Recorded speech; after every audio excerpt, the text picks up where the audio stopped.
Hello, if you like this video, don't forget to like and subscribe. Thank you.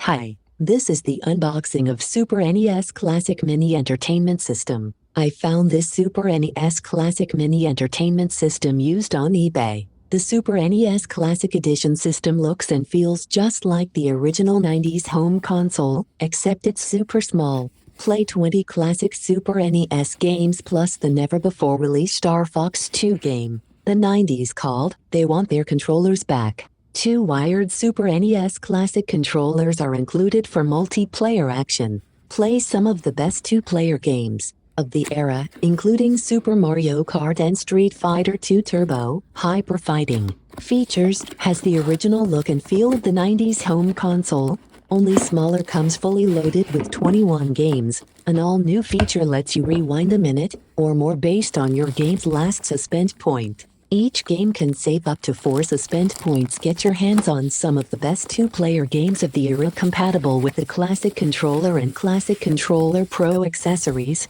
sold separately. Just plug it in and play. Package includes miniature Super Nintendo Entertainment System replica with 21 preloaded Super NES games, 2 wired Super NES Classic controllers, 1 HDMI cable, 1 USB cable. Operations manual. Note: this model is EU imported but is not region locked, can be used in US without issue. This refurbished product was tested and certified to look and work like new. The refurbishing process includes functionality testing, basic cleaning, inspection, and repackaging. The product ships with all relevant accessories and may arrive in a generic box. For its time, the SNES was perhaps the best console of all time. Competition from Sega put Nintendo on their toes. Capcom, Konami, Square Enix, and Nintendo released many of their best games this generation. Unlike the most consoles of the 90s, this system has aged well. So this system is a throwback to the play it loud time of Nintendo. So what do you get? Well, the Euro version is internally the same as the US, but you do not get a power supply. Any 5-volt USB tablet per phone will do, and a far more handsome design. So unlike original PAL versions of SNES games, this runs at full 60 Hz/60 frames per second. It also upscaled to 720p, though 1080p or 4K would be nice. I thought the hardware could do it with Mode 7. Speaking of hardware, the internal storage is 100% the same as the NES Classic. It also has 246 MB of free space. So with modding you can easily add 70 plus more games with room for saved states. The controllers feel great. Button presses are super satisfying and every plastic part feels good for what it is. I've got only 2 gripes. 1, the length of the wire controllers. 2, to plug in the controllers you must fold down the dummy control ports. It's an odd design. Look, this is simple and fun for my kids and myself. It's easy to use and easy to modify. It's so much more convenient to my old SNES, and better quality than a Raspberry Pi case. The Euro version looks so much better than the box America got. It's been well worth it for me and the games are timeless. I am no tech expert, but I cannot tell the difference between playing the games on the SNES Classic than when I did on the original system 20 plus years ago. It is just like the good old days. This time around you have the ability to save your progress anywhere in the game by pressing the reset button and saving the state. I don't use this feature, but it is cool to have. What an awesome little system, and I do mean little. This tiny thing is about 1/4 the size of its progenitor. The design matches the original though, but of course in tiny form. The difference is being, for one, the way you plug your controllers into the front and of course the connection ports in the back.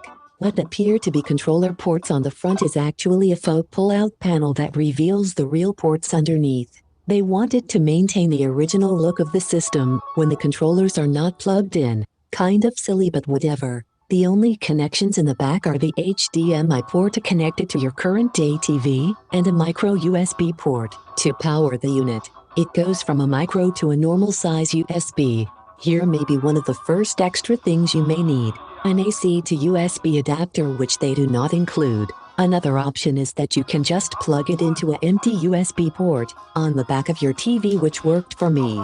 Also, if your TV is shy enough HDMI connections, then another extra item you may want to get is an HDMI switch. A switch, not a splitter. Look it up and you'll see what I mean. I had to buy one myself as my TV only has two HDMI connections and they were both already being used. The unit also comes with two controllers which appear to be exact replicas of the originals, though I'm sure there is some minor not worth mentioning differences as they work perfectly, except for a couple of things. First, the cord length is way too short, so here is where I advise you on purchasing another extra item, and that would be cord extenders. Unless you are not that far away from the TV, this is a must. Also worth mentioning is that the only way to get back out into the menu screen when already in a game is to actually hit the reset button on the system itself, or buying yourself a controller that has a reset button built into it, such as the Wii Classic controller, which I happen to already own, and it works perfectly.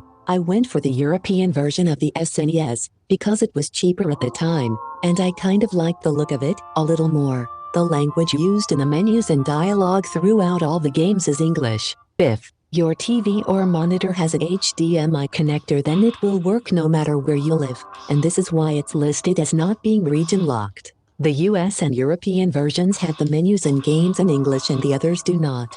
One thing I do wish is that Nintendo would make it possible to hook this up to the internet and download more games onto it legally. Here is the list of games that are included.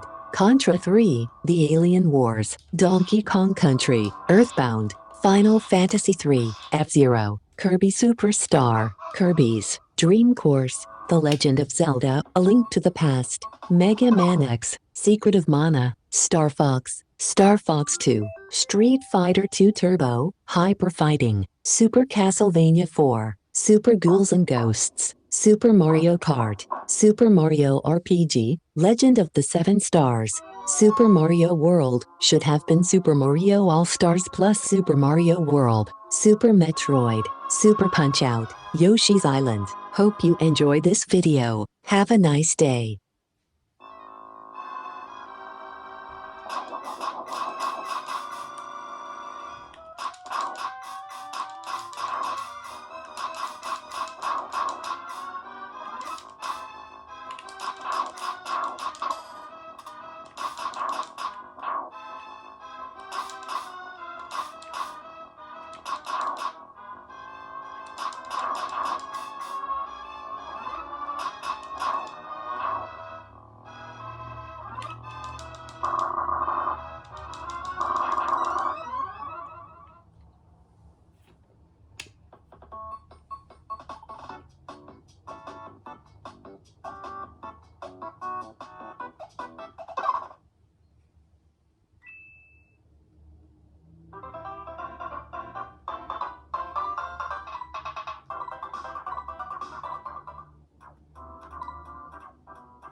last Metroid is in captivity. The galaxy is at peace.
Hello. If you like this video, don't forget to like and subscribe. Thank you.